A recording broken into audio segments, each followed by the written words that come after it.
या मुली या महिला त्यांच्या नाईलाजाने असतील, असहाय्यतेमुळे असतील, हे असल्या जे वागणं आहे ते त्या ठिकाणी सहन करतात। मला पुढे जाऊन असंही म्हणायचं की आता याच्यामध्ये सुद्धा अमेंडमेंट करावी लागणार आहे, कारण कामाचं स्वरूप बदललंय। हे होतं की prevention of sexual harassment at workplace, ज्याला आपण पॉश ॲक्ट म्हणतो, या पॉश ॲक्टमध्ये आता अमेंडमेंट होणं गरजेचं आहे, कारण आता वर्क फ्रॉम होम होतं, ते सुद्धा त्याच्यामध्ये इन्क्लूड झालं पाहिजे। हॅरेसमेंट म्हणजे कुठल्या कुठल्या पद्धतीची, तर त्याच्यामध्ये ते काम त्या ठिकाणी ॲड व्हायला हवं आहे। एवढंच नाही, ज्या कंपनीच्या पिकनिक जातात, सहली जातात, तिथेही मॉलेस्टेशनच्या घटना घडतात, तिथेही जबरदस्तीच्या घटना घडतात, त्याही पॉशमध्ये इन्क्लूड करायला पाहिजे। शिवाय व्हॉट्सॲप आणि ईमेलचं जे कम्युनिकेशन आहे त्याच्यातूनही हॅरेसमेंट असते, ते त्याच्यामध्ये असायला हवं।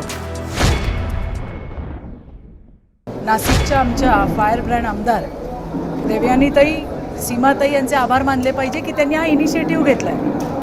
TCS सारखी कंपनी ज्या वेळेला त्यांच्याकडे काही विशाखाच्या अंतर्गत ICC कमिटीच्या अंतर्गत काही कंप्लेंट आल्या आहेत का, तर त्याचं उत्तर नाही होतं। खरं तर मला असं स्वतःला वाटतं की विशाखा कमिटी किंवा ही जो लॉ बनलेला आहे, हा कायदा जो आहे, हा फक्त शासकीय महिलांसाठी नाही आहे, हा निमशासकीय आणि खाजगी आस्थापनेत काम करणाऱ्या महिलांना सुद्धा आहे। परंतु झालं आहे असं की शासकीय काम करणाऱ्या महिलांना त्यांच्या नोकरीची हमी असते, त्यामुळे त्या पुढे येण्याचं प्रमाण जास्त आहे। परंतु ज्या ठिकाणी नोकरीची हमी नाही, मी एक उदाहरणही सांगितलं की कशा पद्धतीने एक मेरिटवर असणाऱ्या मायक्रोबायोलॉजिस्टला तिने तिच्या HR वरती जो अंगचटीला येत होता, तिने एकदा जाऊन ICCला कंप्लेंट केली, दोनदा सांगितलं पण ऐकलं नाही, आणि तिने त्याच्या कानफटात मारली आणि ती त्या ठिकाणी FIR करायला गेली। FIR झाला 8 वाजता आणि 10 वाजता त्या मुलीला काढून टाकलं कामावरनं। त्यामुळे कामाची शाश्वती, त्या नोकरीची शाश्वती मिळत नाही, आणि म्हणून मला असं वाटतं की या मुली या महिला त्यांच्या नाईलाजाने असतील, असहाय्यतेमुळे असतील, हे असल्या जे वागणं आहे ते त्या ठिकाणी सहन करतात। मला पुढे जाऊन असंही म्हणायचं की आता याच्यामध्ये सुद्धा अमेंडमेंट करावी लागणार आहे, कारण कामाचं स्वरूप बदललंय। हे होतं की prevention of sexual harassment at workplace, ज्याला आपण पॉश ॲक्ट म्हणतो, या पॉश ॲक्टमध्ये आता अमेंडमेंट होणं गरजेचं आहे, कारण आता वर्क फ्रॉम होम होतं, ते सुद्धा त्याच्यामध्ये इन्क्लूड झालं पाहिजे। हॅरेसमेंट म्हणजे कुठल्या कुठल्या पद्धतीची, तर त्याच्यामध्ये ते काम त्या ठिकाणी ॲड व्हायला हवं आहे। एवढंच नाही, ज्या कंपनीच्या पिकनिक जातात, सहली जातात, तिथेही मॉलेस्टेशनच्या घटना घडतात, तिथेही जबरदस्तीच्या घटना घडतात, त्याही पॉशमध्ये इन्क्लूड करायला पाहिजे। शिवाय व्हॉट्सॲप आणि ईमेलचं जे कम्युनिकेशन आहे त्याच्यातूनही हॅरेसमेंट असते, ते त्याच्यामध्ये असायला हवं। ज्या गाडींमधनं, कंपनीच्या गाड्यांमधनं महिला ये जा करतात, तिथंही त्यांना अशा गोष्टींचा सामना करावा लागतो, हे सगळं त्यामध्ये यायला हवं। शिवाय ICC कमिटी कुठल्याही कंपनीची असेल तरी त्यांच्यावरती सिनियर मॅनेजमेंटचा प्रभाव असतो, त्याच्यामुळे ऑटोनॉमस बॉडी अशा पद्धतीची एक स्वायत्तता जी आहे ही ICC कमिटीला देणं गरजेचं आहे। ICC कमिटी कार्यरत करणं गरजेचं आहे। आज आमच्याकडे या कार्यक्रमाला निमा आणि कुठलं आयमा या दोन्ही याचे संघटनेचे अध्यक्ष त्या ठिकाणी आले होते। दोघांच्या अंडर हजारो छोटे छोटे युनिट काम करतात। कायदा काय म्हणतो, 10 पेक्षा जास्त महिला सदस्य तुमच्याकडे असतील तर लगेच पॉश ॲक्ट त्या ठिकाणी लागू होतो, परंतु दुर्दैवाने त्याचा प्रचार आणि प्रसार हा त्या ठिकाणी होत नाही, आणि त्यामुळे येणाऱ्या दिवसामध्ये आम्ही सन्माननीय मुख्यमंत्र्यांची भेट घेणार आहोत। त्याची एक SOP बनवावी लागेल। हे एका डिपार्टमेंटचंही काम नाही आहे, लेबर डिपार्टमेंट, महिला बाल कल्याण, उद्योग मंत्रालय या सगळ्यांनी मिळून एखादं स्क्वॉड पाहिजे आपल्याकडे, फ्लाइंग स्क्वॉड, की कुठल्याही कंपनीमध्ये जाऊन तुमच्याकडे आहे का विशाखाची कमिटी, हे चेक त्या ठिकाणी करायला हवं। कायदा काय म्हणतोय की कुठल्याही आस्थापनेच्या प्रथमदर्शिनी त्या ठिकाणी विशाखा समितीचा बोर्ड लागला पाहिजे, परंतु तो सुद्धा लावण्यात येत नाही। त्यामुळे या सगळ्या गोष्टी ज्या कायद्यामध्ये सांगितलेल्या आहेत त्याची तरतुदी पूर्ण व्हायला पाहिजे, नाहीतर बघा कायदे खूप येतील, खूप कायदे येतील। आज आपल्याकडे महिलांसाठी कायद्यांची कमी आहे का, पण आपण त्याच्या प्रभावी अंमलबजावणीसाठी आग्रही भूमिका धरली पाहिजे, हे माझं पहिल्या दिवसापासूनचं म्हणणं आहे, आणि तेच आज या पॉशला सुद्धा लागू होतं। आणि आज महिला बाल कल्याण विभागाच्या अंतर्गत आज ही एक छोटी बैठक घेण्यात आली, त्यामध्ये शासकीय अधिकारी होते, खाजगी आस्थापना कमी होत्या। मला असं कधी कधी वाटतं की त्यांना या गोष्टीचं काही फार असं वाटत नाही आहे, त्यामुळे कधीतरी रिन्यू करायला येत असतील ना गव्हर्नमेंटकडे, त्यावेळेला असा कुठला तरी त्याच्यामध्ये अशी अट टाकली पाहिजे की या सगळ्या कंपन्यांना सरकार दरबारी यावं लागेल, ऑडिट व्हायला पाहिजे, दरवर्षी ऑडिट व्हायला पाहिजे, वर्षातून 2 वेळा तरी अशा पद्धतीच्या कार्यशाळांचं प्रयोजन करण्यात यायला पाहिजे। जर समजा 90 दिवसाची टाईमलाईन आहे, त्याच्यामध्ये जर न्याय नाही मिळाला तर त्याला पेनल्टीसुद्धा असली पाहिजे. अशा पद्धतीच्या काही कडक भूमिका या सरकारला सुद्धा घ्याव्या लागणार आहेत आणि या संदर्भातलं निवेदन आम्ही सरकारला देणार आहोत. या संदर्भामध्ये SOP आम्ही तयार करायला लावणार आहोत आणि ती फक्त SOP करून आम्ही थांबणार नाही, तर त्या SOPचं प्रभावी अंमलबजावणी कशी होईल हे आमचं पुढचं ध्येय आहे. नाही, निश्चितच त्याच्या मुळाशी जाण्याचा मी स्वतः प्रयत्न करते. तुम्ही विश्वास ठेवा, मी प्रचंड अस्वस्थ आहे. कारण एखाद्याला काढून टाकलं, त्याला सस्पेंड केलं म्हणजे त्याची शिक्षा संपत नाही. त्याने ज्या महिलांचं शोषण केलं आहे, एकही महिला पुढे यायला तयार नाही. दुर्दैव आहे आमचं. म्हणजे मला असं वाटतं की आम्ही विश्वास द्यायला कमी पडतोय की काय. पण मी हे प्रकरण सोडणार नाही आहे, याचा 100% मी पाठपुरावा करणार आहे. कारण त्या ज्या कोणी असतील, हे लांडगे आहेत सगळे, ही समाजातली विकृती, हरामखोर आहेत, हे यांना ठेचून काढलं पाहिजे. मला खूप वाटते, तुम्हाला खूप वाटते, पण ज्यांनी हे भोगलंय त्यांनी पुढे येणं फार गरजेचं आहे. आणि म्हणून आम्ही सतत विनंती करतो की प्लीज पुढे या, हिम्मत दाखवा.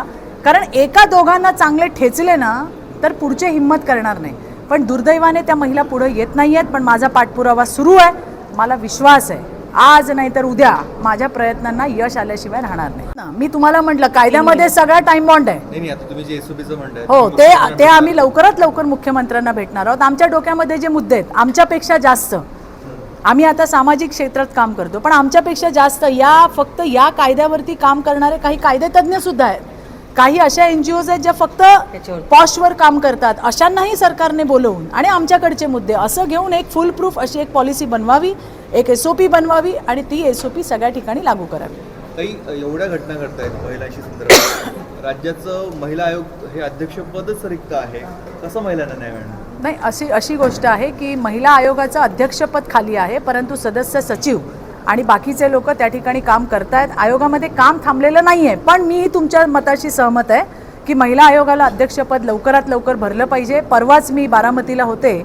राज्याच्या सन्माननीय उपमुख्यमंत्री सुनेत्रा वहिनी यांच्याशी माझं बोलणंही झालं आणि त्यांनी मला अशोर्ड केलं आहे की चित्राताई जशी ही इलेक्शन संपेल, कारण हे जे महिला आयोग आहे हे राष्ट्रवादी काँग्रेस पार्टीकडे आणि त्याच्यामुळे सुनेत्रा वहिनी त्यांची पार्टी ते पद जे आहे ते भरणार आहे आणि इलेक्शन झाल्यानंतर लवकरात लवकर आधी पहिलं काम काय असेल तर महिला आयोगाचं अध्यक्षपद भरलं जाईल असं त्यांनी मला अशोर्ड केलं. आयोगाचं अध्यक्षपद भरलं जाईल, मात्र आयोगावरचा जो विश्वास महिलांचा उडालेला आहे या सगळ्या प्रक्रियेमुळे तो परत तुम्ही बघा, असं आहे की महिला आयोगावर मी सुद्धा काम केलंय.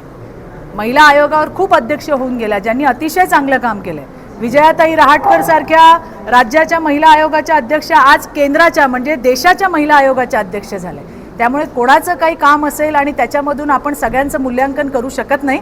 खूप चांगलं आणि दर्जेदार काम त्या ठिकाणी झालेलं आहे आणि येणाऱ्या दिवसात नक्की होईल. 100% बुलडोझर चालणार, उद्ध्वस्त होणार.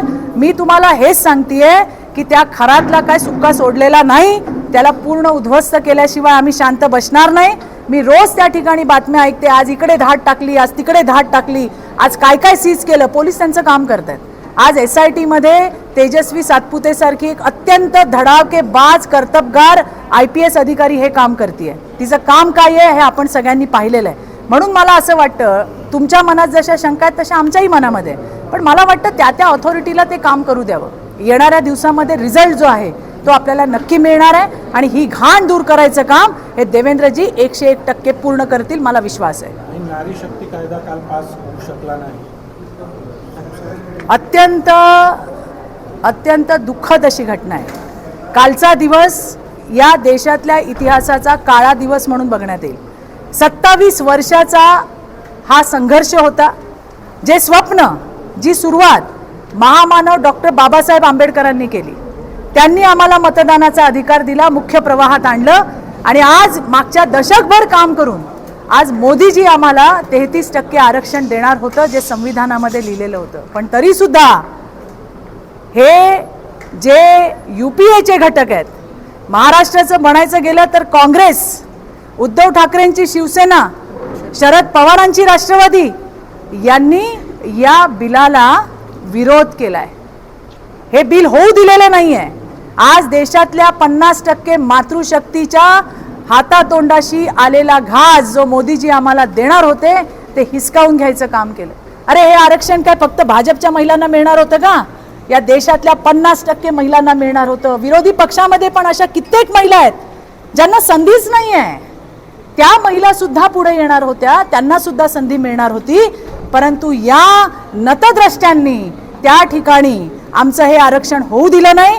पण मला आज तुमच्या माध्यमातून सांगायचंय, जरूर जल्लोष करा, तुम्ही जल्लोषच करा. आता आमच्या महिला शक्तीचा, या देशातल्या नारी शक्तीचा शंखनाद सुरू होईल. आणि म्हणून या शंखनादाने तुम्हाला पळता भुई थोडी होईल हे तुमच्या लक्षात येईल. कारण आता आम्हाला आमचे शत्रू जे आहेत ते समोर दिसत आहेत, त्यांचे चेहरे उघडे पडलेत. आणि आता जी लढाई होईल ना, ही थेट लढाई होईल. आता लपून छपून होणार नाही.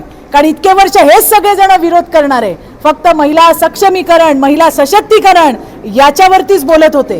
जेव्हा द्यायची वेळ आली त्यावेळेला मात्र मोदीजी त्या ठिकाणी असताना या लोकांनी आम्हाला साथ दिली नाही. त्याच्यामुळे यांचा चेहरा जो आहे तो उघडा पडलेला आहे.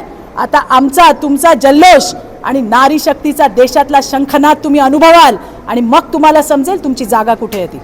जेवढं आक्रमकता आहे ती कारवाई दिसत नाही ना. कुठल्या कारवाईत नाही दिसली? तुम्ही असं म्हणताय की त्यांना कुठल्या कारवाईत नाही दिसली? प्रश्न तुमचा होता. अशोक खरातांच्या कारवाईमध्ये आता अशोक खराताच्या काय म्हणायचं होतं तुम्हाला? तुम्ही म्हणता ना ठेचलं पाहिजे, मग त्याला ठेचायचंच काम चालू आहे, त्याला सोडलेला नाहीये. तुमचा प्रश्न चुकीचा आहे. इथे महिला आणि मुलींवरती होणाऱ्या अत्याचाराला कोणी पण असू दे, किती मोठा असू दे, किती लहान असू दे, त्याला सोडलं जाणार नाही. हे मुख्यमंत्र्यांनी त्याच्या कृतीतून दाखवलंय. तुम्हाला कधी कळलं अशोक खराते काम करतोय? टीव्हीवर बघितलं ना. त्याच्या आधी 3 महिने काम चालू होतं. एखाद्याला पकडणं सोपं असतं. त्याच्या आधी फिर्यादी आलेल्या होत्या तुमच्याकडे. 1 मिनिट, 3 महिन्यांनी प्रकरण बाहेर आलं. मी हे तुम्हाला सांगते, आमच्याकडे आल्या नव्हत्या. 3 महिन्याच्या आधी जी कुणकुण सरकारला लागली, मुख्यमंत्र्यांनी तेव्हा काम चालू केलं. त्याच्यानंतर सगळे पुरावे गोळा केले आणि म्हणून आज तो हरामखोर जो आहे तो गजाआड आहे. एखाद्याला पकडणं सोपं आहे, ती केस स्टँड व्हायला पाहिजे. लोकांना विश्वास देण्याचं काम सरकारने केलं म्हणून लोक समोर आलेली आहेत आणि त्याच्यानंतर आज ती कारवाई त्या ठिकाणी होते. तो असेल किंवा आणखीन पण असे कोण असतील, या कुणालाच सोडलं जाणार नाही. आज त्या खरातच्या मागे IT, ED, SIT, पोलीस सगळे लागलेले आहेत आणि पूर्णच्या पूर्ण उद्ध्वस्त केल्याशिवाय देवेंद्रजी शांत बसणार नाहीत. हे मला तुम्हाला सांगायचंय. असे अधिक खरात असतील आणखीन कुणी, तुमच्याही माध्यमातून माझ्या सगळ्या मायमाऊलींना मला सांगायचंय, असं जर कोण तुम्हाला प्रताडित केलं असेल, तुमचा गैरफायदा घेतला असेल, तर तुम्ही प्लीज पुढे या, पोलीस स्टेशनला या, तक्रार करा. त्या ठिकाणी कारवाई निश्चितपणे होईल. हा विश्वास तुम्ही त्या ठिकाणी ठेवा. हे सुद्धा मला आज तुम्हाला सांगायचं आहे.